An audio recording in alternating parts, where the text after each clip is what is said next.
He was a billionaire, a titan of industry who thought he controlled the world.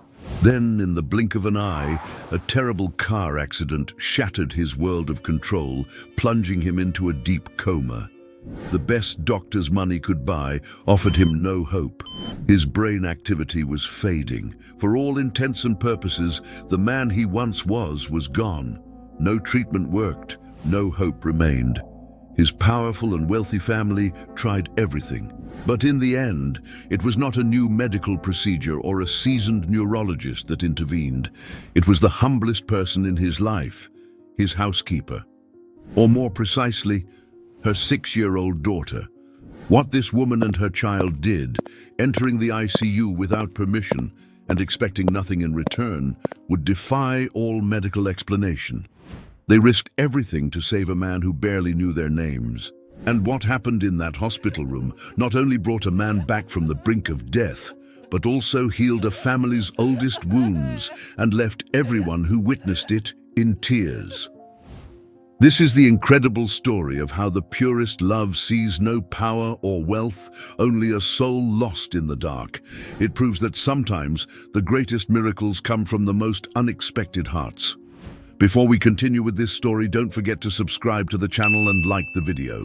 Oh, and be sure to comment below where you're watching from. We love hearing from you.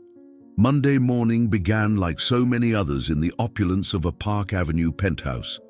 But miles away, in the Bronx, at 5:30 a.m., 34-year-old Sarah Johnson's alarm clock rang. A single mother, she had raised her 6-year-old daughter, Lily, with the strength and determination of someone who learned that life would give her nothing for free. Lily was a different child. Her large, expressive eyes seemed to see beyond the veil of reality, catching echoes of feelings and stories that were beyond her years.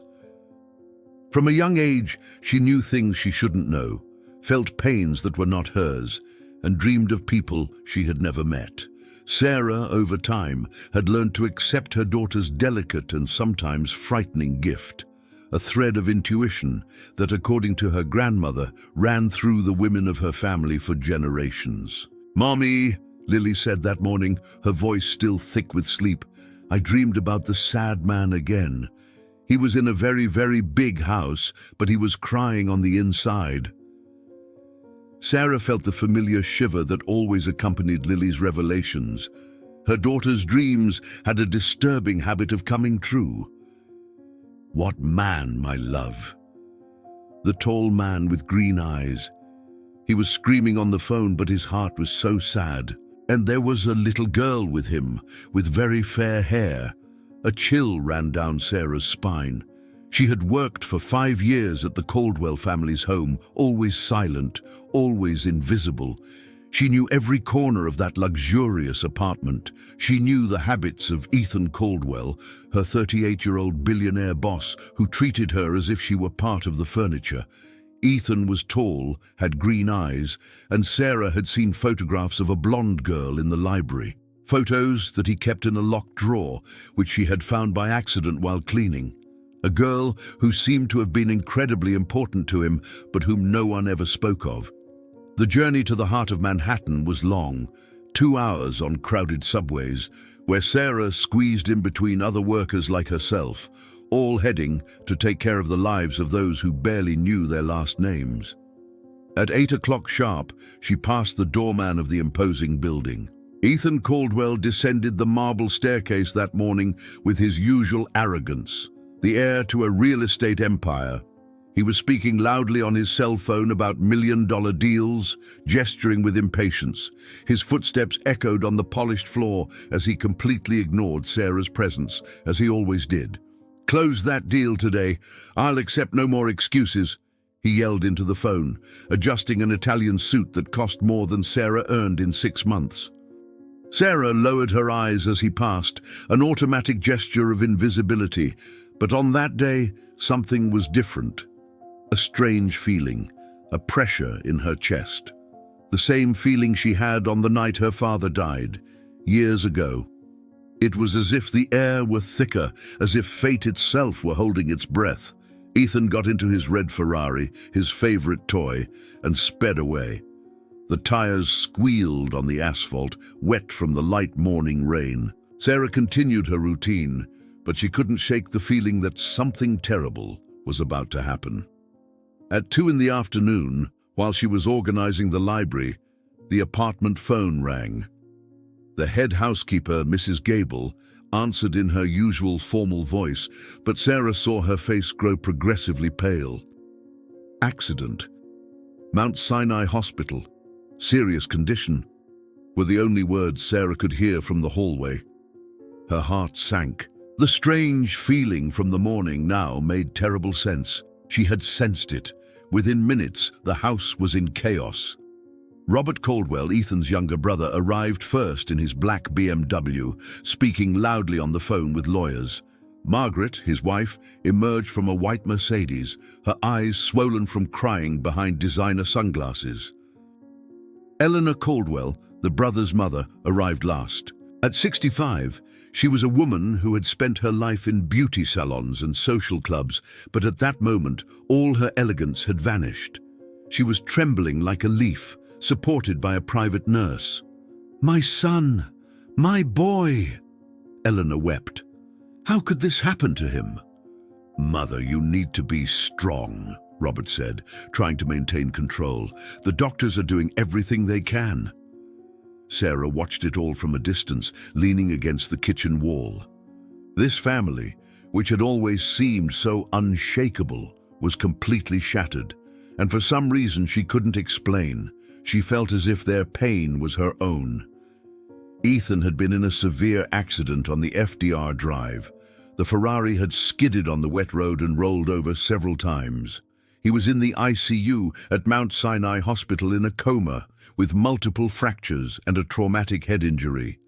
Everyone left for the hospital in a convoy of luxury cars, leaving the apartment empty and silent. Sarah finished her work with tears in her eyes, not understanding why she felt so connected to the tragedy. When she went to pick Lily up from daycare at 5 p.m., the girl ran into her arms, wearing her favorite red dress, a simple garment her great-grandmother had hand-sewn before she died. "Mommy," Lily said on the bus, "the man from my dream is sleeping now, a very deep sleep, in a white bed." Sarah's heart froze. "How do you know that, my love?" "I've been dreaming about him for a long time. He carries a deep sadness in his chest because of a little girl who went to heaven. Laura.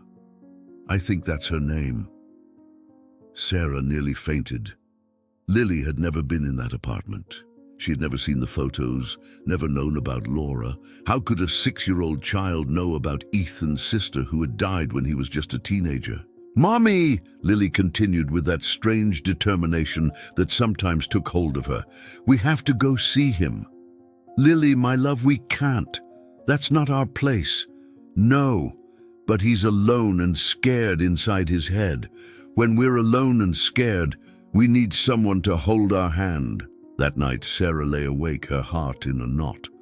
Lily had dreamed of Ethan before the accident. She had spoken of Laura, of his sadness, of things impossible to know, and now she insisted they go to the hospital. Her mother's intuition, combined with years of living with her daughter's gift, made her believe that Lily truly had a special connection to Ethan.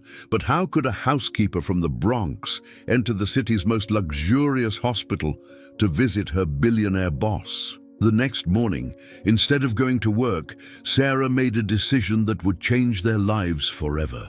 She picked Lily up early from daycare and took the subway toward Manhattan. "Where are we going, Mommy?" Lily asked, holding her mother's hand tightly. "To visit someone very special who needs our help," Sarah replied, still not fully understanding why she was doing it. The subway rattled through the tunnels of New York as mother and daughter headed toward the hospital, a place they never imagined they would one day enter. Lily was quiet but determined, as if she knew exactly what she had to do. Sarah didn't know it, but that decision, to take her daughter in a red dress to see a man in a coma, was about to shake the foundations of the country's most respected hospital and forever change the fate of everyone involved. Mount Sinai Hospital was imposing in its grandeur, Polished marble walls reflected crystal chandeliers, and the air was a refined mixture of antiseptic and the scent of expensive flowers that constantly arrived for the VIP patients. Sarah had never set foot in such a luxurious place in her entire life. "May I help you?" asked the receptionist, a middle-aged, impeccably dressed woman who looked Sarah and Lily up and down. It was obvious their simple clothes were out of place in the opulent environment. "I've come to visit Mr. Ethan Caldwell," Sarah said, trying to keep her voice steady despite her nerves. "Are you family?" The question was loaded with suspicion and judgment. Sarah hesitated. How could she explain that she was just the housekeeper, but her daughter had dreamed of him? "I've worked for the family for 5 years. The receptionist frowned and made a few calls, speaking in a low voice. After several minutes of an awkward wait, she finally nodded reluctantly. "10th floor, VIP wing, 15 minutes only, and the child must be quiet." The elevator ascended silently, and with each floor, Sarah felt the weight of responsibility. Lily held her hand tightly, but showed no nervousness. On the contrary, she seemed strangely calm, as if she knew exactly where she was going. The 10th floor hallway was a world apart, silent as a sanctuary, with rooms that looked more like suites in a 5-star hotel. Room 314 had a golden plaque, Ethan Caldwell Private ICU. Through the glass door, Sarah saw Ethan for the first time, not as the arrogant boss, but as a frail and vulnerable man. He was unrecognizable. His face, normally haughty, was swollen and covered in bruises. Tubes ran into his mouth and nose, connecting him to a tangle of machines that blinked and hummed. "He's sleeping, Mommy," Lily whispered, approaching the door. "He's in a very deep sleep, sweetheart," Sarah replied, her eyes beginning to burn. 2 nurses watched them with curiosity as they entered. It was evident that Sarah and Lily did not belong in that world. The older nurse, with graying hair and a kind expression, approached. "Are you a relative?" "I work for the family," Sarah repeated, feeling small. "The visit must be very brief," the nurse said. "He's in critical condition. He's been in a deep coma for 2 days." Sarah nodded and approached the bed. The machines emitted constant sounds, the rhythmic beep of the heart monitor, the mechanical hiss of the respirator. The monitor showed weak, irregular waves, indicating minimal brain activity. According to the doctors, the chances of recovery were practically nil. Lily let go of her mother's hand and walked straight to the bed. There was no fear or hesitation, only a silent determination. "Lily, be careful," Sarah began. But her daughter had already done something unexpected. She gently touched Ethan's hand with her small, warm fingers. The touch was soft, but the effect was immediate and stunning. The heart monitors began to emit different sounds. The rhythm, previously weak and irregular, gained strength. The waves on the EEG display, which had barely moved, began to draw higher peaks.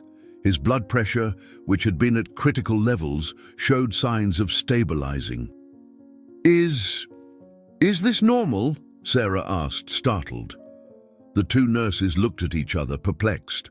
The more experienced one, with over 20 years in the ICU, had never seen anything like it. "It must be a coincidence," she murmured to her colleague, but her voice betrayed her uncertainty.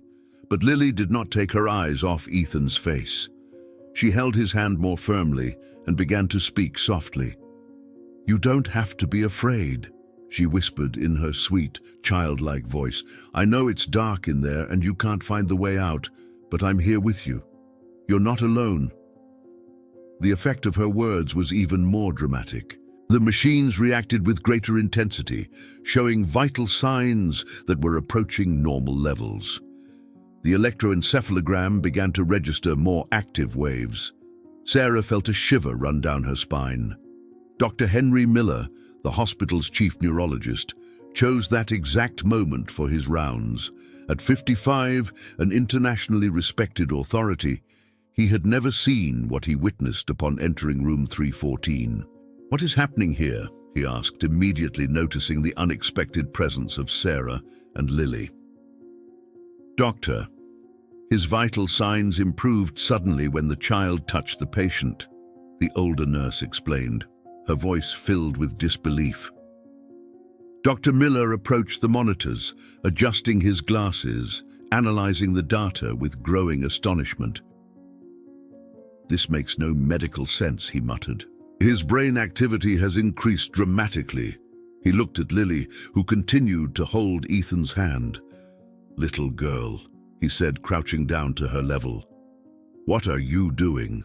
Lily looked at him with her large, serious eyes. "I'm talking to him. He can hear me." "How do you know he can hear you, dear?" "Because before he was crying inside his head. Now he's stopped crying." Dr. Miller felt a chill.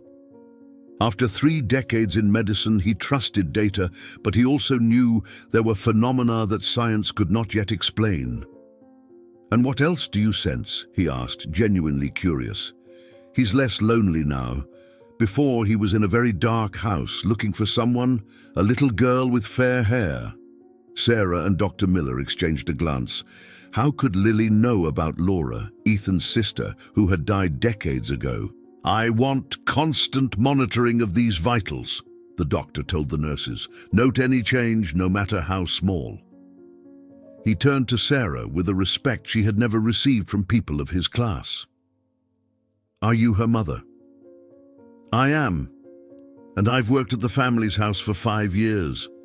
While the doctor was taking notes, Lily continued her quiet conversation. Sarah didn't hear everything, but she caught a few words that made her tremble. "Laura, forgive me. It wasn't your fault. The machines continued to show improvement. For the first time, Ethan showed stable vital signs and significant brain activity. In 30 years of neurology," Dr. Miller murmured to his assistants, "I have never witnessed a neurological response like this." Lily finally let go of Ethan's hand.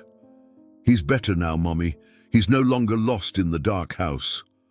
As they left the room, Sarah turned and thought she saw Ethan's eyelids flutter.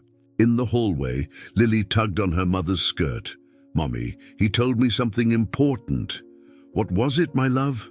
"That you were always kind to him, even when he wasn't kind to you, and that it always meant a lot to him, more than you can imagine." Tears sprang to Sarah's eyes. It was true. For 5 years, she had been respectful and careful, even when he treated her coldly. And somehow, impossibly, he had noticed. The news spread through the corridors of Mount Sinai like a silent fire. "Did you hear what happened in 314? A child, just by touching the patient?" Nurses, technicians, and doctors from other departments were all talking about the girl in the red dress who had caused an inexplicable phenomenon in the VIP wing. Dr. Miller spent the night studying the data. The scans revealed something perplexing. Areas of the brain that were previously inactive were now showing signs of renewed activity. "This contradicts everything we know about comatose states," he told his team.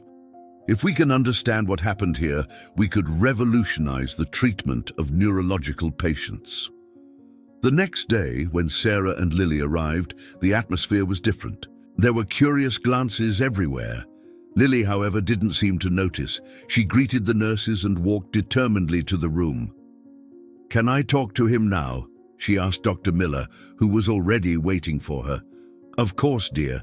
We'll be observing." Lily approached the bed. Ethan looked subtly different. The swelling on his face had decreased. "Hi," she said, holding his hand. "I came back like I promised. I brought my doll for you to meet." Immediately, the monitors reacted even more dramatically than the day before. "My God," murmured a nurse. Dr. Miller was scribbling notes frantically. Lily began to talk about her morning, about a yellow butterfly she saw on the way. "You know," she said, adjusting his blanket, "my great-grandmother used to say that when people are in a very deep sleep, they can still hear those who truly care about them. You can hear me, can't you?" It was at that moment that something extraordinary happened.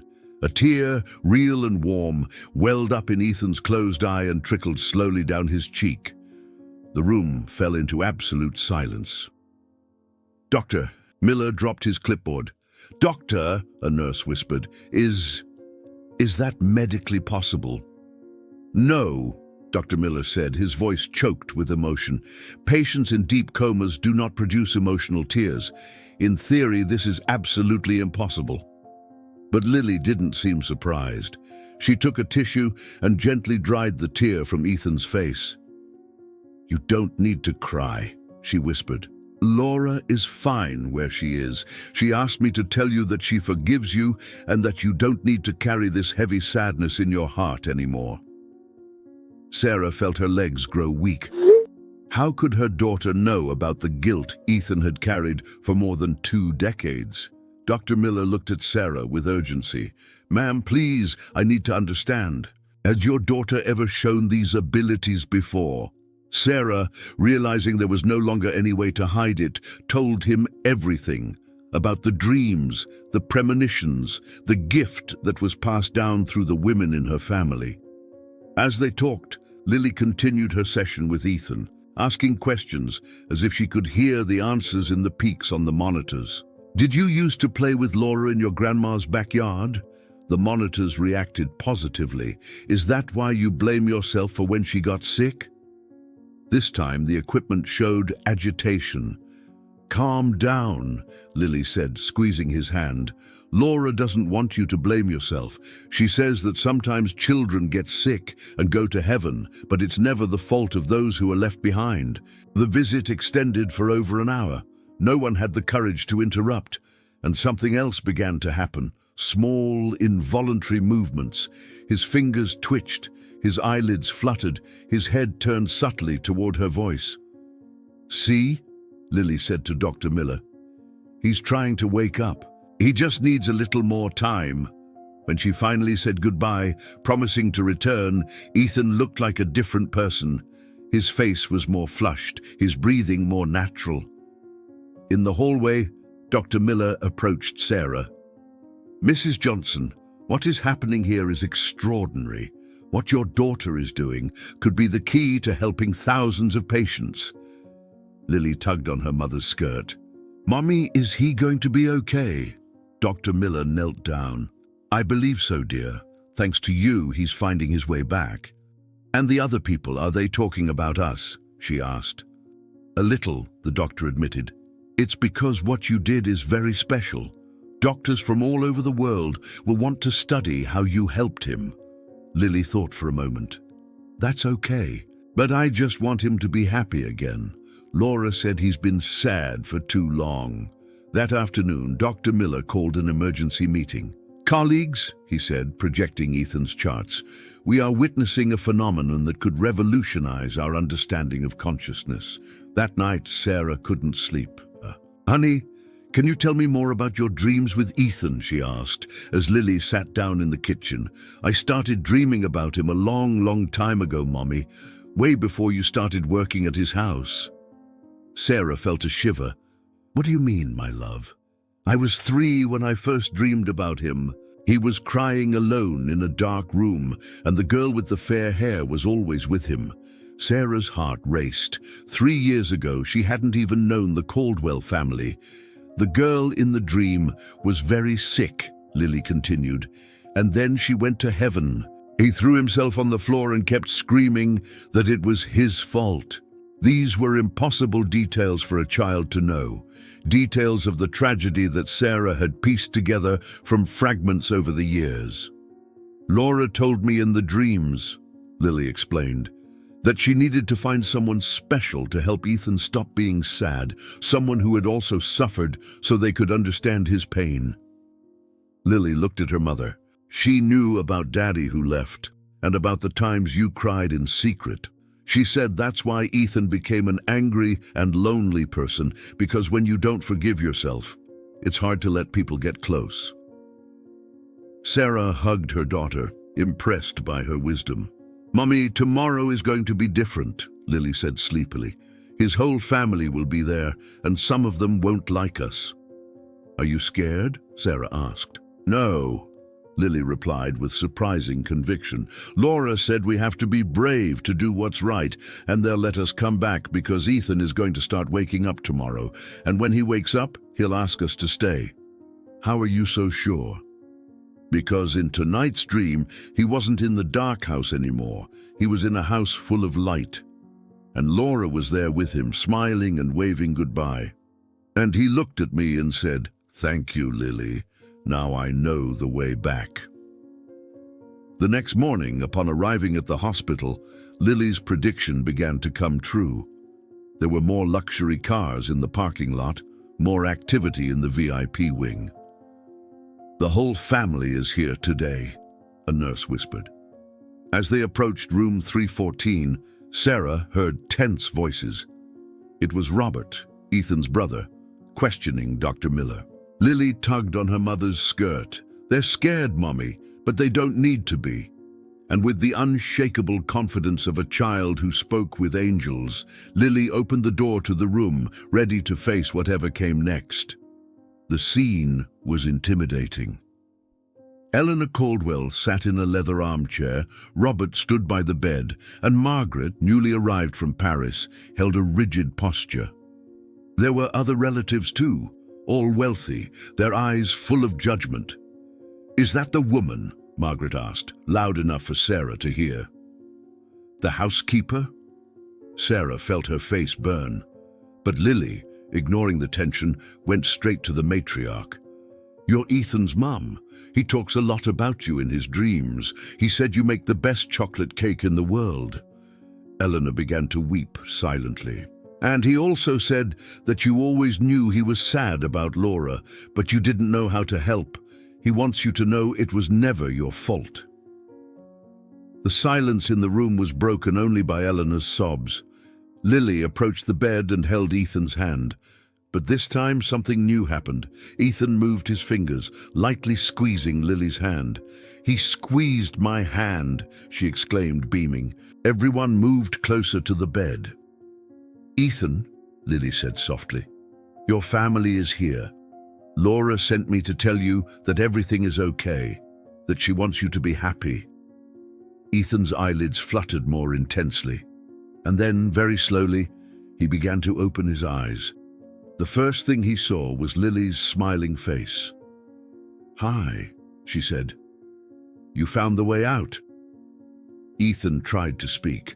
Dr. Miller helped him with a sip of water. His eyes scanned the room, stopping on each family member, but they immediately returned to Lily. You were here with me the whole time."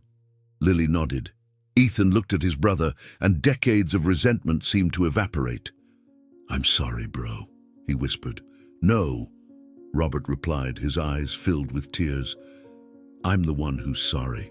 Ethan then turned to his mother, his sister-in-law, and finally to Sarah standing in the corner. "Sarah," he said, his voice raspy, surprising everyone. "You came." He saw her quiet deference and added softly, "Don't call me Mr. Caldwell. After what your daughter did for me, after all these years when you were the only person who treated me with kindness in that house. We're family." But the joy was interrupted when the door burst open.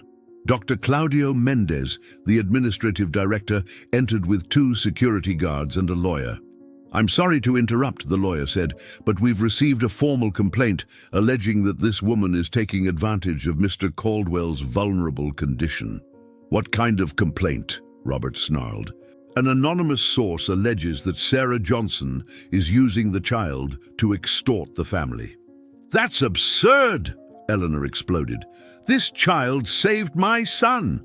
"For protocol's sake," the lawyer said, unyielding, "I'm going to have to ask that you and your daughter leave the hospital immediately." "No!" Ethan yelled, trying to sit up. The security guards approached Sarah. "Mommy, no!" Lily started to cry.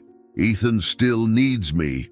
The scene was heartbreaking, but then something unexpected happened. Lily broke free from her mother, ran, and before anyone could stop her, climbed onto the bed and hugged Ethan with all her might. "I'm not going to leave you alone again," she said between sobs. "I promised Laura I would take care of you." The entire hospital seemed to stand still. The security guards hesitated. The lawyer was left speechless. Ethan hugged Lily back and glared at the lawyer. "If you remove this child from here by force, I am leaving this hospital today, and I guarantee all of New York will know why." Robert, Eleanor, Margaret, and Dr. Miller, one by one, defended Sarah and Lily, cornering the lawyer with legal, moral, public relations, and scientific arguments. The lawyer, realizing he was defeated, looked at the girl hugging the patient. "You don't have to be afraid of me, sir," Lily said, her eyes full of tears. "I just want people to be okay. Don't you want people to be okay too?" Disarmed by the child's sincerity, the lawyer relented. "All right," he said, defeated. "But this will have to be done officially, as a research study." Ethan smiled for the first time. "Perfect. From this day forward, you are officially part of the Caldwell family." The room erupted in applause and joyful tears. In the days that followed, Ethan's recovery was meteoric. He created the Laura Foundation, dedicated to helping families in crisis, and appointed Sarah as its coordinator. The Caldwell family, once fractured, came together like never before, learning from Lily that love is the only thing that truly matters. On the day of Ethan's discharge, the room was full. The family, the doctors, all gathered together. "You know what we discovered?" Ethan said, his voice emotional, holding Lily's hand. "That family isn't just about who we're born with. It's about who we choose to love. It's about who never gives up on us." Lily looked up at the sky through the hospital window. "Goodbye, Laura," she whispered. "Thank you for choosing me to help Ethan. Now he's going to be happy forever." And there, in that hospital room, there was no longer an arrogant billionaire and an invisible housekeeper. There was only a family, forged in the fire of tragedy and healed by the unconditional love of a child, proving that the greatest miracles happen when we open our hearts. Do you believe in the power of innocence to heal old wounds? Have you ever witnessed a moment when love overcame all barriers? Share your experience here in the comments.